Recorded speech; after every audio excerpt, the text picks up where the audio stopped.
Radio ఐసోటోపులకు వాటి గురించి క్రింది వాటిలో సరి అయినది వాటిని గుర్తించండి. మనం కొన్ని ప్రశ్నలకు ఆన్సర్ చేయాలి అంటే దాని బ్యాక్గ్రౌండ్ తెలిసి ఉండాలి, దాని స్టోరీ తెలిసి ఉండాలి, దాని థీమ్ మనకు తెలిసి ఉండాలి.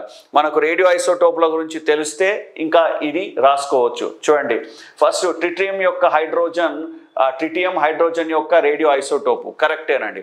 హైడ్రోజన్కు 3 ఐసోటోపులు ఉంటాయి. అవేంటి అంటే protium, tritium, deuterium. Protium, okay, so deuterium, tritium.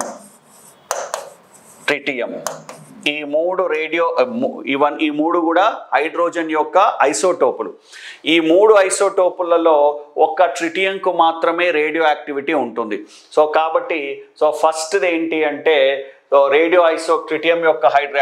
Tritium hydrogen యొక్క రేడియో ఐసోటోపు, ఇది కరెక్ట్.